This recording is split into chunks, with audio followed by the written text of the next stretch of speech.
Hi, thanks so much for joining me on the Everything and Anything and a Bit Gay podcast.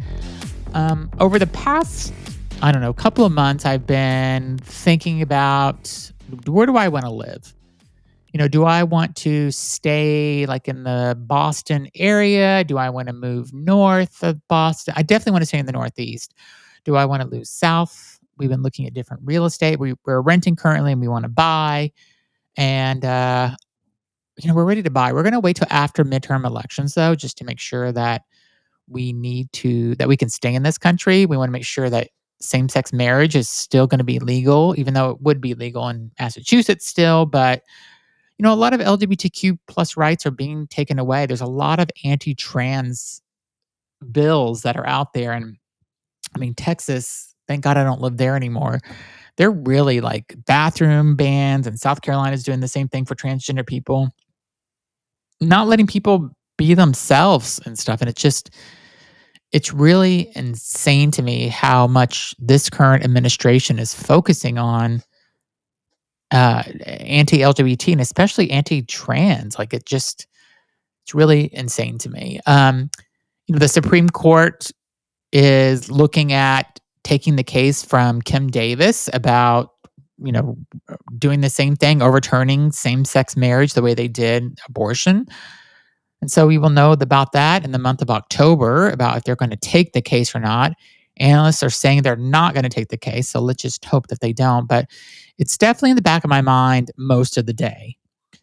But going back to the reason why I've been thinking about I want to move, but I like being able to jump in an Uber and be at the airport in 12 minutes, or jumping in an Uber and being in Boston and, the Seaport area in 10 minutes. So I like that convenience of it. I don't currently have a car, but I have to say I miss having a car. I don't have a car because I don't need a car where I'm living. And I work from home, and it would end up being an expense that's just stupid to have. But I also think about, like, I moved to, let's say, north of Boston, and we went up north of Boston to meet some friends for dinner and to see a show a few weeks ago. And it felt really far to me. I mean, it took 40 minutes to get up there. I know that doesn't sound like a lot, but that was 40 minutes without traffic. And Boston's traffic is just insane. So I thinking, like, if I ever had to get a job to go back to an office, like, what would my commute be like? If I want to meet friends for dinner in Boston, like, what's the Uber going to cost? Do you drive down? You can't really go out and have a night in Boston driving, because if you drink, who wants to get a DUI or kill somebody? So you need to take an Uber when you go out. And so I'm just like, am I ready at this point in my life to actually kind of like say, yes, let's move, um, and get out of here? But I think about, like, I don't have any friends. Like, we moved north of Boston 40 minutes, 45 minutes. I mean, I have friends, but I don't have any gay friends up there. And so I got to make a whole new gay friends. But I just did this interview with this guy, Alex, and we were talking about my friends. And I actually realized maybe I need new gay friends. And we're talking about my P-Town trip that I went with. All my friends were on Grindr, and they're looking for hookups and looking for this. And I'm just like, I'm in a monogamous relationship. I'm not looking for hookups. And so, yeah, the guy he's like, Zach, it sounds like you need to maybe look for some new friends. So I think maybe he could be right. So that's been in the back of my mind too. Like, if I moved north of the city, what do I do? Do I, you have to, where do you meet friends at? And when you're older, when you're an adult, where do you meet friends? So, but I have a friend that told me that north of Boston, there's a lot of gay guys, there's a lot of gay people, a lot of LGBTQ plus community. So, maybe it's just a new community, because Boston gays are not friendly. And you will hear this in my interview. Me and Alex, who you were getting ready to hear, he was from Boston, and he said, yeah, gays are not super friendly in Boston. And he said it's different in Chicago. And I said in New York, it was the same thing. Gays in New York are so friendly. You walk into a bar, you can walk out literally with 20 BFFs by the time you walk out because people are just much more open and friendly and open to meeting people. And Boston gays are so uptight and, I don't know. If you are a Boston gay and you're listening to this and you agree with me or you don't agree with me, leave me a comment. Go to my Instagram. Tell me why Boston gays are so in such big cliques and why they don't want anybody else to be in there. It's like they all grew up here. They didn't leave and they have had the same friends their entire life and they don't want to let anybody else in. It's like they're suspicious of somebody. So, and Alex and I talked about, he wrote an article. He is a writer, a journalist for Queerty.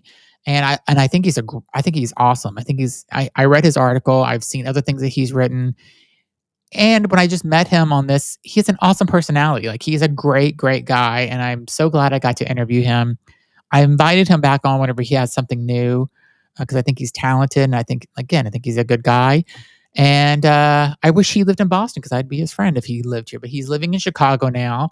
And we talked about using Grindr as a way to meet friends. And he's like, yeah, people do that, but they hook up with them, then they become friends. So I'm not doing that. Um, and then there's these apps, Sniffies and stuff, and you're definitely not going on there to meet friends. Uh, but like literally all of my friends that are gay, but one, and he says he's in a committed relationship. I'm not 100% sure if he is, but he says he's not on Grindr, and he says he's in a monogamous committed relationship. I think he is most of the time, but he's a little tricky, so who knows?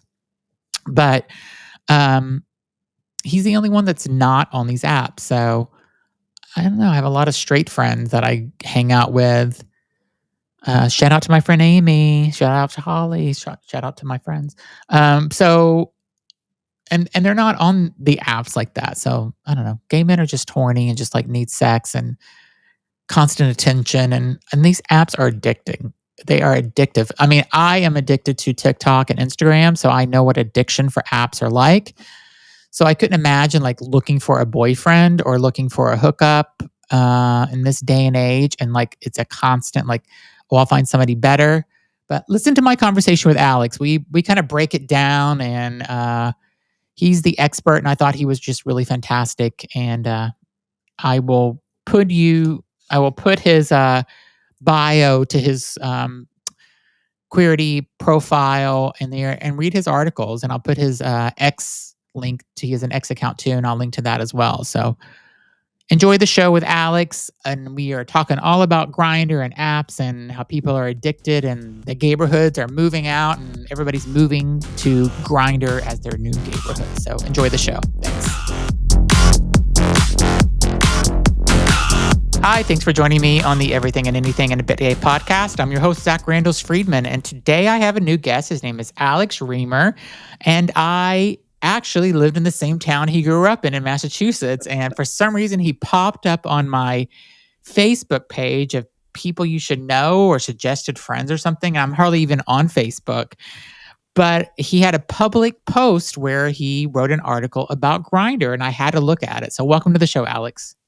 Thanks, Zach. Yeah, the algorithm, sometimes it works magic. What can I say? Yeah, exactly. So you're a writer for Queerty, and you wrote an article about Grindr.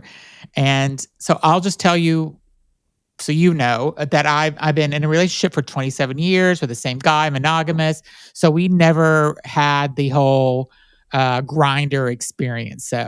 But I'll say that we met in New York City when we both lived there. We met on America Online, so the old school Grindr, which was a chat room, hooking up, dial up. He sent me his law school photo. It took like 10 minutes to download, and it was just like, and it was a hookup for one night. I thought it was going to be, and then it was like, here we are 27 years later. So, hey, I used to peruse those chat rooms too, mail for mail. Yeah, exactly. We were mail for mail, mail for mail, New York City, Upper East Side, and that's how we met. So Alex, you wrote an article about Grindr. Tell my listeners a little bit about what the article was about.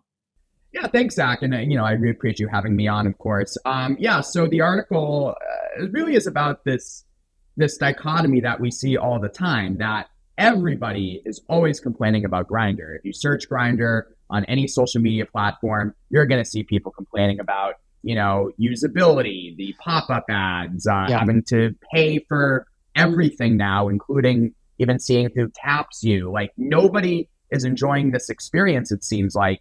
Yet Grindr is so ubiquitous, almost 15 million active monthly users now. Wow. That's their data, but still, I mean, this app just gets bigger and bigger. The experience just gets worse. So I went into the story with the question, why? Everyone says they hate this app, but why can't they quit it? And that's what I explored during the piece. And what did you kind of learn whenever you put this article out? Did you get people that came back and talking about it? I mean, and I have a lot of questions for you about the addiction that my friends have with this app. So what did you get back from it? It really is not a story about Grindr more than it's really a story about the state of play being a young person and a young single person as well in the United States in 2025. I mean, I interviewed a guy named Jamie Wu, who's the literal author on the book of Grindr, the history of Grindr, and he likened, paying $20 per month or whatever it is for Grindr Extra, to ordering that $35 DoorDash burrito. It's like the sweet treat economy. We're all living this kind of basic economy existence where we can't really save up for retirement. We can't save up to buy a house. So what do? We give ourselves these little indulgences, and this need to order, pay for Grindr, be on Grindr, scroll the grid. It really is this way to kind of indulge ourselves. And the other part of it too is, of course, people like hooking up. But like everything, hooking up has moved to the digital space, and you really have the decline of gayborhoods, the decline of gay meeting spaces. In Grindr, it's kind of dystopian, I think. I interviewed their chief product officer, this guy, AJ Balance, and he said, we want to be the global gayborhood in your pocket. And it kind of is, because the physical gayborhood doesn't really exist. And if it does exist, it's gentrified with strollers. So, it's really a story, I think, about a lot of things, not just Grindr itself. Yeah, I mean, so I just went to Cape Cod, to P-Town for a week with friends. And so my friends that are single were constantly on it. Like, we were at dinner, we were at the tea dance, we were walking down the street, we were sitting by the pool. Right. It's a constant scroll. And then my friends that are in open relationships, it's the same thing. They're all sitting there. It's like the whole trip, I feel like all they were doing is searching for dick the entire trip. Like, right. And it's like, open your eyes. The dick is all around you. You're exactly. Like, I'm like, we all live in separate cities. And so like, they live in New York and everybody lives in a different city. So we're all coming together to P-Town to spend a week together. And yet you're on, you're doing nothing but like looking for the next hookup. And some of them like were hooking up with multiple people a day, which is like, I mean. Okay, but they were hooking up. Like, they were actually going in and hooking up. Yeah, they were, but yes, they were going in and hooking up, but sometimes it feels like one of them was just kind of scrolling, I felt, just because they're addicted to it. I feel like they just got to see. And then one of them said at one point, like, oh yeah, I found somebody, but I need to see if there could be somebody better, because it's not like exactly who I want. And it's like you're always looking for the next better thing. One of them, you nailed it. Yeah. It's crazy though, but then at the end of the trip, they're all like sad and upset because they don't have a boyfriend. But I'm like, all you were doing is looking for sex the whole time, like a hookup. So, I mean, like, I get it. When I was single, I was a slut and I was, hooking up all the time and stuff. I get it. But I also wasn't living in the age of an app on my phone where I'm hanging out with my friends and I'm at dinner and I'm the only one sitting there not on my phone at dinner. And I'm just like, right. Why are we here? Like, you should just be back in your room or your Airbnb, like just scrolling, or go to the Dick Doc and like find somebody there. Then, like, I don't know. Yeah, I mean, well, real quickly, I just want to add, like, that point I asked, like, were they actually going and hooking up? Because what I found, and I've done this a lot in my life too, is like, as you said, it's this addiction of this like quick, very low stakes dopamine hit where you're not really intending to hook up with anybody. You're just kind of scrolling. Like here in Chicago, we have Steamworks, our famous bathhouse. And, I went for the first time over Market Days weekend and just kind of like strolling around in there. And I was like, wow, this is like so much better than Sniffies because if you want to hook up, like you can do it, you're there, you're done, and you move on versus Yeah. like you're on all these apps and you're playing this like constant game. So like that's the thing, right? Like Grindr and all these geolocation apps were initially introduced for the purpose of finding someone to hook up and then getting off them. But now, like all these apps and platforms, they want engagement time. So like, Yeah. the goal is like to keep you on the app, which, yeah, it's weird. And I just did an article because I do a news podcast too. I just did an article yesterday that the news came out today, and they're saying that Grindr is using AI now as part of their platform, and people that do not want AI because they don't want it collecting their personal data. They're losing their privacy on Grindr, so people are like upset about it. So, have you heard about that yet? I think it just came out. Yeah, they've been trying this like AI wingman for a while. I'm gonna be honest, I don't like completely understand it. But I think the purpose of it is to like summarize chats for you. They say it can give you suggested lines to say to someone if the conversation is stalling. Like basically, I guess be your digital wingman. Okay. Which to me, I mean, look, if you need an AI wingman to figure out, how to ask for pics on Grindr, like I don't know what exactly. to say. You should, yeah. I mean, do you think that we're losing the whole like in person, like when you said they want this to be the new gayborhood, like I don't love that, like because I'm not on Grindr. Yep. And so it's fun to go out to a bar and meet new people and have a social, I mean, do I need to join Grindr just to make new friends? Totally, yeah. But the default move is at a lot of these gay bars, like you go in and you sit down and you pull up Grindr. Like that's kind of the move. Yeah. Yeah, I mean, I don't know. I just feel like it's like completely taking over. And then I have a friend that showed me Sniffies. Again, I'm not on any of these apps, and I can't believe what's happening on there. Like it's really like he pulled it out. He was at my house. He's like, "Let's see what's in your neighborhood," and he pulled it up, and there was like a guy, 2 blocks away, having like, he wants 35 guys to come over one night and give him and gangbang him and stuff. And I'm just like, come and go. Yeah. So, I mean, like I respect it, do whatever you want, but I'm just like, I don't know. It makes me feel so out of the loop on everything now because you want to know what people in your neighborhood are up to, Zach. Log on to Sniffies. I know. I mean, there's a guy everyone's assets are, and make a judgment. Yeah, it's kind of crazy. Do you think that people are actually going on Grindr and finding successful relationships though, or do you think it's all still hookups? Oh no, I think a lot of people find successful relationships. Me and my boyfriend met on the apps. We met for a drink off of Grindr and Hinge. Like we messaged on Hinge, but Hinge is like very slow. I mean, slow moving, as I say. So then I followed up with him. He was also on my grid, so we got a drink. So yeah, I mean, look, I think that you can foster like real connections. And to go back to my piece, like I had a lot of people who use Grindr message me and say, hey, like this is how I meet hookups. This is how I meet friends. Like I feel like there aren't as many barriers there as there are in other spaces. And like if you're traveling, especially, and I do this and have done this as well, like you're in a city, you want to even like go out for a night, like log on to Grindr, you can do that. So yeah, I think there are like ways that people use it to augment their real experience, just like Instagram and Twitter and all this stuff. Yeah, so I do think there are examples of that for sure. I feel like if I went on Grindr though, I guess I just think of it like it's all about like the hookup though. Like I don't see people going on there meeting friends, but maybe I'm wrong. Yeah, I mean, but like the hookup can become a friend. Okay. Yeah, right? We're monogamous, so I'm not hooking up. So that's the thing. So yeah, but I mean, like a lot of like my friends, like I first met them from hooking up. Like I think it's so yeah, I get it. And what do you think about like the old dating apps like Match and Hinge and all those? Do you think those are just going away and like people are just going to Sniffies and Grindr and Scruff and those type of apps instead?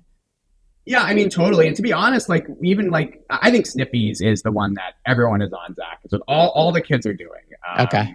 No. Sniffies is the most. I think it's the most It's the most subversive one, right? I mean, you've been on. It's very dirty. It's just dick, dick, dick, dick, dick, Yeah. like whole dick. Like no one is no one. There's no pretense on there, and I think people like the subversive element of it. And like here in Chicago, Sniffies sponsors a lot of gay events. There's Sniffies merch. It's very current. They have like the baggy, they have the jorts, they have the tanks, they have like the Wow. muscle Okay. tees. Like it's very like Y2K. It's like they're really like playing into this aesthetic kind of, Yeah. and another article I read that you would probably find interesting was it was a New York magazine this summer called something like that we've reached the peak era of gay sluttiness, and it was a really great piece, and kind of the genesis of it was that while we're living in this increasingly repressive and authoritarian country, there are rich white gays in major metros, New York, LA, etc., Chicago, who are having more sex than ever. They Yeah. are, using their doxy pep. Yeah. They are, so STIs aren't a worry as much anymore. They are on Sniffies. You go to like parties, there's Sniffies like on a big board, and it is like very just decadent behavior. Yeah. And the Sniffies merch is a big part of it too. But then the other question is, right, like if you're a 25-year-old and you're wearing a hat that says like cum dump on it, like, are you actually a cum dump or are you like cosplaying as a cum Yeah. dump? So I think a lot of this stuff veers into performance. And we see that even with Grindr screenshots are their own social media currency now. Yeah. Snippy screenshots are a thing. So the other part of these apps is like our online personas are becoming are not as separated from our real personas as they once were. They're increasingly meshed. They're together. And just like people's Instagram persona is part of their personality, I think now people's like Grindr and Sniffies personas especially are part of their personalities too. It comes into this one digital performance. Do you think people are losing their social skills though? Like how to actually interact with people in person or to meet people in person? Yeah, I mean, I think like everybody, like it's easier to not socialize, so fewer people Yeah. are doing it. I will say like my personal experiences, I'm curious about yours, like don't really match this. Like I, play in gay sports leagues. Yeah. My friends and I go out all the time. Like we go on vacations together. We're always doing things. So, and there's still like, and you go to like Boys Town here in Chicago on a Thursday night, Friday, Saturday, like it's packed. So like tons of people are still going out and still socializing, but to bring in like the Sniffies merch, like these apps are now like just intermixed in part of the overall scene, if that makes sense. Yeah. Well, Boston gays are not friendly, as you know, being from here. They are like, there's cliques here, and unless you were like in that, they're the most, like when I lived in New York, I could walk into a bar and like make 25 best friends in New York. And how's Chicago compared to Boston? Are people more friendly? Nicer. Yeah, way nicer. Yeah, Boston, like, and I was guilty of it too. Why are the gays so like standoffish here? Because they're wearing like polos and khaki pants. Like they're just stiff. I don't know what to tell you.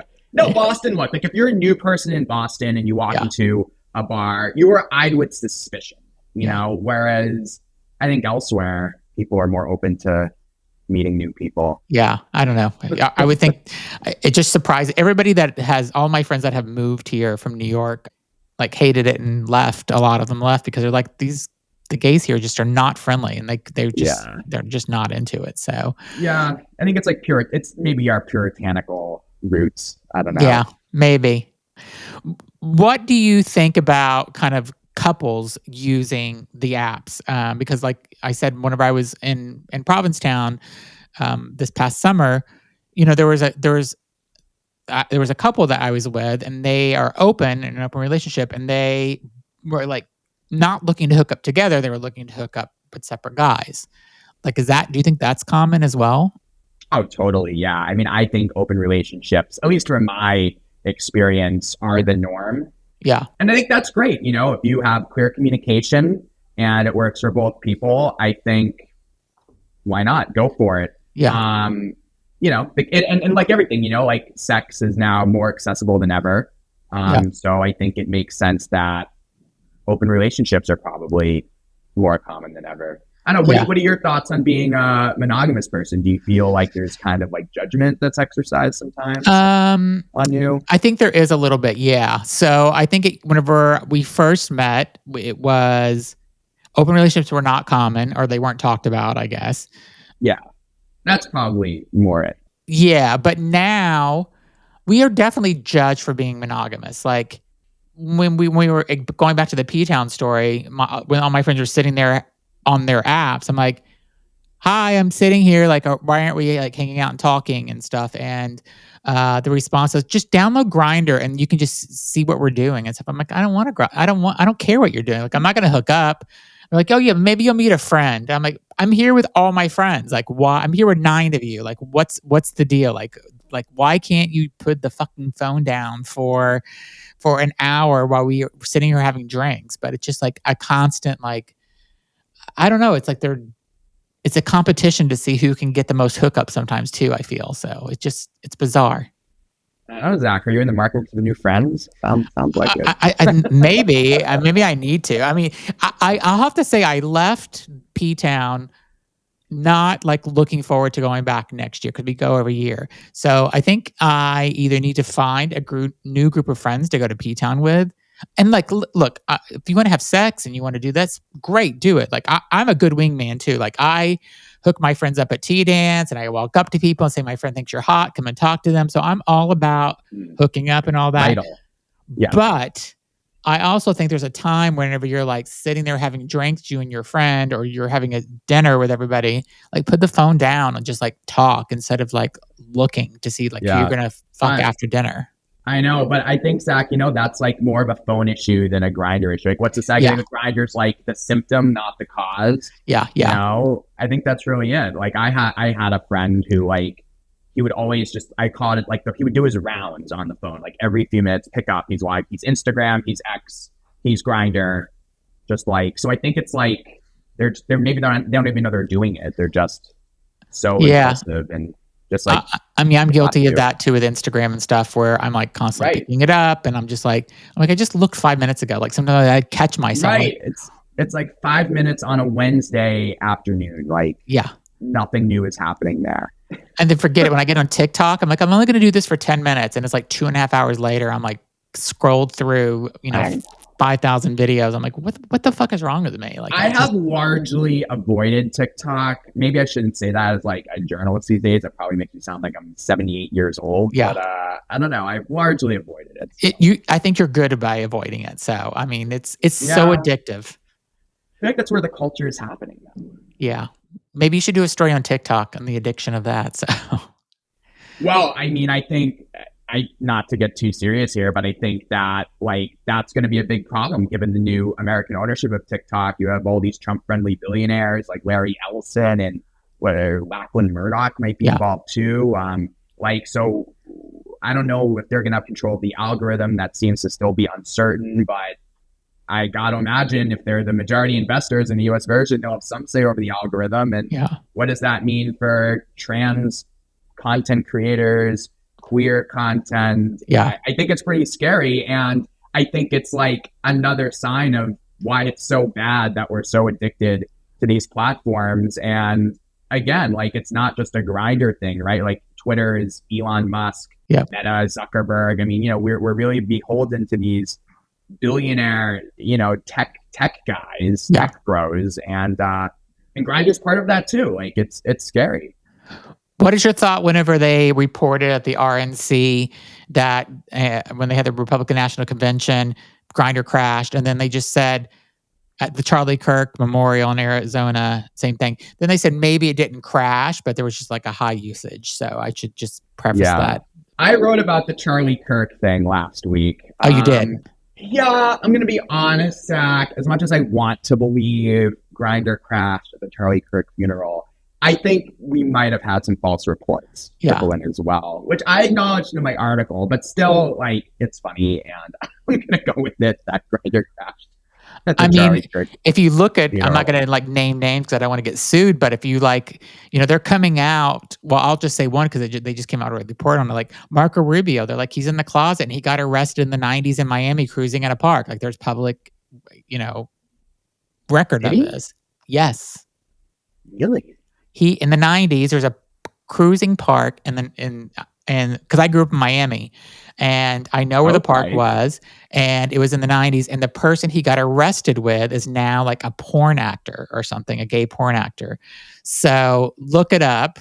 There's a podcast called I've Had It, and they reported on it, and they did Yes, all Jennifer this. Welsh. I know her. I know her. Yes, so they just did an episode about Marco Rubio, and there are, everybody, Lindsey Graham for years has been known as Ladybug, Miss Ladybug, and all this other stuff. So, I mean, it's like the most homophobic ones are the ones that are always in the closet, it seems. So, Always self-hating, right? That's what they say. yeah, exactly. What do you have coming up that you're kind of doing your research on, and your new articles coming up that we can look forward to? But yeah, thanks, Zach. I appreciate it. So always covering gay athletes at Queerty. That's one of my beats, the sports and fitness beat. So always have a lot of cool interviews with people from weekend warriors to Olympians, really elevating queer participation in sports. Yeah, and coming up also on Queerty, heading a series called Out for Good, where we profile notable figures who have come out over the last year. So be on the lookout for that. And yeah, articles about Grindr, Sniffies, politics, really anything, Zach. I try to give the people what they want. I want to write about P-Town too, because the Globe had an article about the new Tucketization of P-Town. I just seen that. Which, yeah. Yeah, because they're getting ready to build this huge like hotel. I mean, that if it gets approved, I have to say, P-Town did feel a little different this year. I went over Labor Day week, and there were a lot of baby strollers and stuff. So a lot of, yeah, I don't know. We'll see what happens. Yeah. I've been going to P-Town for like over 20 years, and I really hope it doesn't lose that charm. Have you seen it change dramatically over that time? Yeah. Oh yeah. Yeah.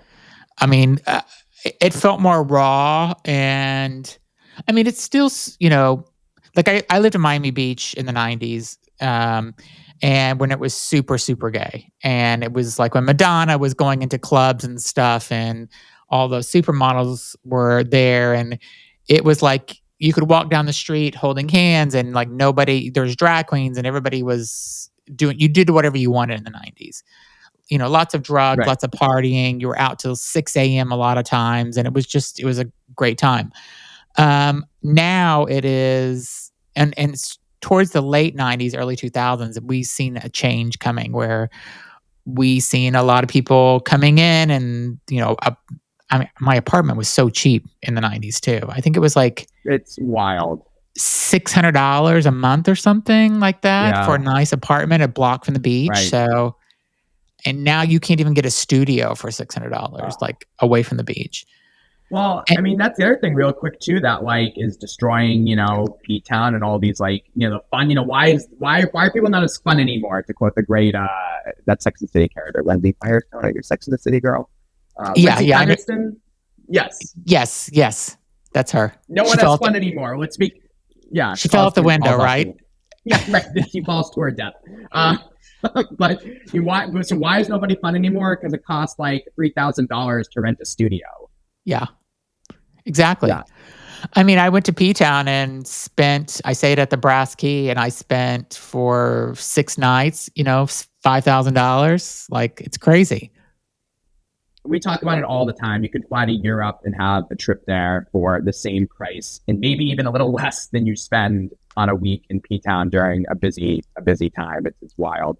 Yeah, I mean, I could stay at a Ritz-Carlton in London for $1,000 a night, so it's like, why didn't I do that? So, yeah. It's wild, and it's this thing, and like you're literally like rubbing quarters together, like you and your friends, to try and like scrounge up enough money to spend 2 nights in P-Town over Carnival.